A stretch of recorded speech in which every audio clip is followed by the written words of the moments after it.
Question number 2 का part है, first part है। इसमें इन्होंने कहा है बुक शेल्फ है, उसमें 60 आइडेंटिकल बुक्स हैं, सेम बुक्स हैं। जो उन्होंने जो लेंथ ऑक्यूपाई करी है वो है, शेल्फ में रखी हुई है, जो लेंथ ऑक्यूपाई करी है वो है 1.5 मीटर।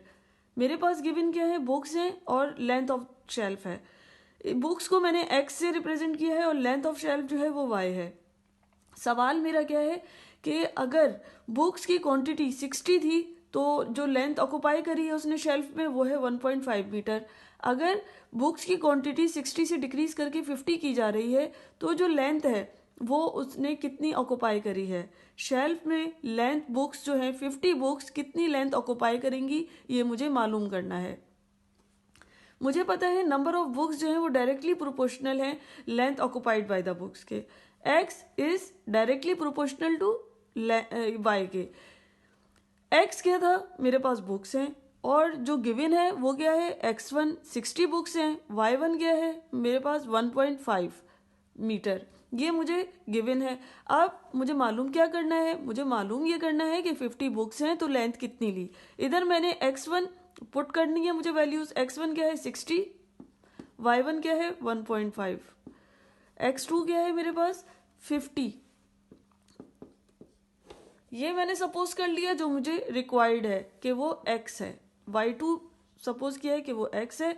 अब मेरे पास इसको 50 को x इधर डिवाइड हो रहा है, इधर भेज दूंगी, ये मैंने x को अकेला किया है 50, ये 1.5 इधर भेजा और 60 को इधर।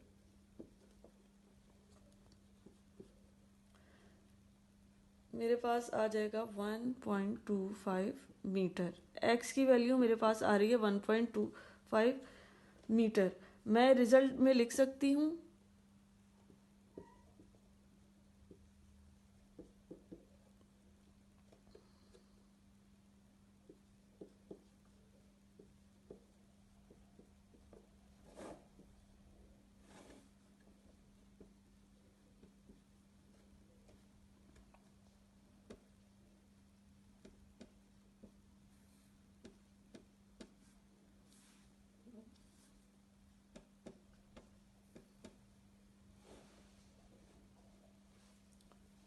आप लोगों को समझ में आ गया होगा कि कब अगर इधर इंक्रीज हो रहा था 60 था, बुक्स की जो क्वांटिटी थी 60 थी, जब डिक्रीज हुई तो उसका मुझे लेंथ मालूम करनी थी। जब 60 थी तो उसने लेंथ ऑफ शेल्फ कितनी ऑक्यूपाई करी थी 1.5, अब कितनी की है 1.25, क्योंकि डिक्रीज इसकी बुक्स की क्वांटिटी भी डिक्रीज हुई है तो लेंथ ऑफ शेल्फ भी डिक्रीज हो जाएगी जो उसने ऑक्यूपाई करी है। तो अब इसी क्वेश्चन नंबर 2 का पार्ट जो है पार्ट 2 है, इसमें इन्होंने सवाल किया है कि अगर जो है इसी बुक स्टोर में सवाल में है कि 60 आइडेंटिकल बुक्स जो हैं वो रखी हुई हैं जिनकी लेंथ जो उन्होंने ऑक्यूपाई करी है वो है 1.5 मीटर, शेल्फ में जो रखी हुई हैं बुक्स। सवाल ये है कि अगर ये जो है बुक्स जो हैं the number of such books needed to completely occupy a shelf that is 80 centimetre long. अगर 80 सेंटीमीटर लॉन्ग है शेल्फ की जो लेंथ है उसको वो कम्प्लीटली ऑक्यूपाई कर लेती हैं ये बुक्स, तो ये कह रहे हैं कि जब कितनी होगी शेल्फ की, जब कितनी नंबर ऑफ बुक्स कितनी है, हमें नंबर ऑफ बुक्स मालूम करनी है, ये है हमारा एक्स जो मालूम करना है। और शेल्फ की लेंथ इन्होंने बता दी है कि वो 80 सेंटीमीटर है, 80 सेंटीमीटर है, ये इन्होंने अब सेंटीमीटर में बता दिया है y2 और ये है x1। मेरे पास रिलेशन सबसे पहले तो मैं इसको, और क्वेश्चन में मेरे पास 1.5 मीटर है, मीटर से सेंटीमीटर में चेंज करूंगी क्योंकि मुझे अब आंसर सेंटीमीटर में देना है। मेरे पास 1.5 मीटर था, इसको मैं 100 से मल्टीप्लाई करती हूँ तो मेरे पास 150 सेंटीमीटर आ जाएगा। इसको मैंने अपने y1 को सेंटीमीटर में चेंज करके 150 सेंटीमीटर लिख लिया है। मेरे पास रिलेशन वही है, नंबर ऑफ बुक्स जो हैं वो डायरेक्टली प्रोपोर्शनल है length occupied by the books के।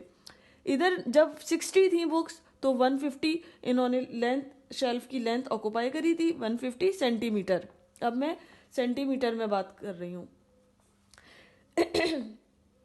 ये कह रहे हैं अगर शेल्फ जो है उसको कम्प्लीटली ऑक्यूपाई कर लिया है और शेल्फ की लेंथ कितनी है 80 सेंटीमीटर, तो बताइए उसमें कितनी बुक्स आएंगी। मेरे पास रिलेशन है x1 upon y1 is equal to x2 upon y2। x1 क्या है 60 अपॉन 150। x2 मुझे मालूम करना है, मुझे नंबर ऑफ बुक्स मालूम करनी है। तो नंबर ऑफ बुक्स क्या है मेरे पास x, y2 क्या है 80, जब लेंथ जो है 80 सेंटीमीटर है। अब मैं इसको मल्टीप्लाई करूंगी, 80 इधर डिवाइड हो रहा है, इससे मल्टीप्लाई हो जाएगा 60 अपॉन 150 और ये x आ गया। x जो है मेरे पास कितना आ जाएगा, इस ये 32 बुक्स हो जाएंगी।